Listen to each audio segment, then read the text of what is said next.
சிறுவர் பாதுகாப்பு வாரத்தை முன்னிட்டு விழிப்புணர்வு வீதி ஊர்வலமும் வீதி நாடகமும் மோதூர் பாட்டாளிபுரத்தில் இடம்பெற்றது. விழிப்புணர்வு ஊர்வலம் பாட்டாளிபுரம் கிராம அபிவிருத்தி சங்க கட்டிடம் ஒன்றில் இருந்து ஆரம்பமாகி எபினேசர் சிறுவர் அபிவிருத்தி மையம் வரை இடம்பெற்றது. பாட்டாளிபுரம் எபினேசர் சிறுவர் அபிவிருத்தி மையம் இதனை ஏற்பாடு செய்திருந்தது.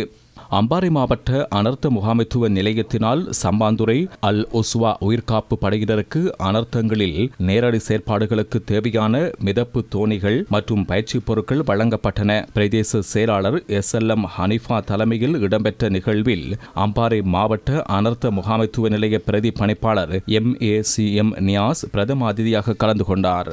பட்டிருப்பு வலய கல்வி அலுவலகத்தின் கீழ் தெரிவு செய்யப்பட்ட பாடசாலைகளைச் சேர்ந்த 30 மாணவர்களுக்கு முதலுதவி பயிற்சிகள் வழங்கப்பட்டன.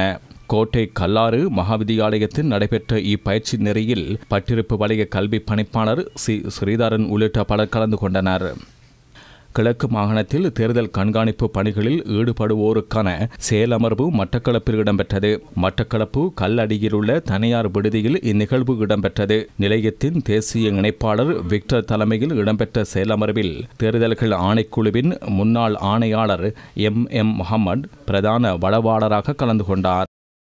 திகாமடுள்ள மீடியா போரத்தின் அங்கத்தவர்களுக்கான ஊடக செயலமர்வும் டி-ஷர்ட் வழங்கும் நிகழ்வும் கௌரவிப்பும் ஒலிவிலில் இடம்பெற்றது. போரத்தின் தலைவர் MF ரிஃபாஸ் தலைமையில் இடம்பெற்ற நிகழ்வில் பல்வேறு தலைப்புகளில் விரிவுரைகள் இடம்பெற்றன. சிரேஷ்ட ஊடகவியலாளர் ஜஸ்மி M மூசா, தென்கிழக்கு பல்கலைக்கழக மொழித்துறை இருக்கை பேராசிரியர் ரமீஸ் அப்துல்லா ஆகியோர் செயலமர்வை நடத்தினர். போரத்தின் அங்கத்தவர்களுக்கு இலச்சினை பொறிக்கப்பட்ட டி-ஷர்ட் வழங்கி வைக்கும் நிகழ்வு கௌரவிப்பு நிகழ்வு என்பன இடம்பெற்றன.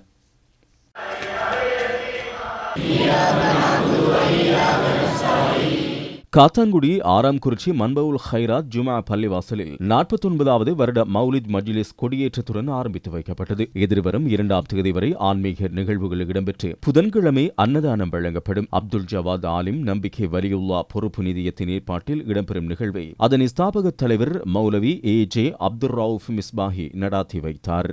வத்தளை மாபுல அக்பர் டவுன் ஜுமா பள்ளிவாசல் நிர்வாகத்தினரால் ஒழுங்கு செய்யப்பட்ட அழகானதொரு வாழ்க்கையை நாம் முன்னெடுப்போம் எனும் தலைப்பில் போதைப்பொருள் ஒழிப்பு விழிப்பூட்டல் கூட்டம் அக்பர் டவுன் ஜுமா பள்ளிவாசலில் இடம்பெற்றது. கலனி பல்கலைக்கழக விரிவுரையாளர் MR அமரசிங்க விசேட உரையை நிகழ்த்தினார். அஷக் MAM அன்பாஸ் முஃப்தி உள்ளிட்டோர் உரை நிகழ்த்தினர். ஐக்கிய அரபு ராச்சியத்தின் ஷேக் ஷாயித் பின் சுல்தான் அல் நஹியான் ஞாபகார்த்தமாக ஒரே நேரத்தில் 20 பேருக்கு திருமணம் முடித்து வைக்கப்பட்டுள்ளது. பாராளுமன்ற உறுப்பினர் ரிஷாட் பதியுதீனின் வேண்டுகோளின் பேரில் ஷேக் முகமது ஃபத்தா அனுசரணையுடன் 20 தம்பதிகளுக்கு புத்தளம் பாலாவியில் திருமணம் செய்து வைக்கப்பட்டது. ஓய்வு நிலை நீதிபதி சலீம் மர்சூக் தலைமையில் இந்நிகழ்வு இடம்பெற்றது. பானகமுவ அன்னூர் மத்திய கல்லூரியில் 3 கோடி ரூபாய் செலவில் வகுப்பறை கட்டிடம் திறந்து வைக்கப்பட்டது. 3 கோடி ரூபாய் செலவில் கேட்பர் கூடத்துக்கான அடிக்கல் நாட்டும் விழாவும் இடம்பெற்றது. கல்லூரியின் பழைய மாணவர்கள் சங்கத்தினால் இந்த அபிவிருத்தி பணிகள் முன்னெடுக்கப்பட்டன. அதிபர் ASM இர்ஷாத் தலைமையில் இடம்பெற்ற நிகழ்வில் ரிதிகம வலய கல்வி பணிப்பாளர் திருமதி திசாநாயக்க பிரதம அதிதியாக கலந்து கொண்டார்.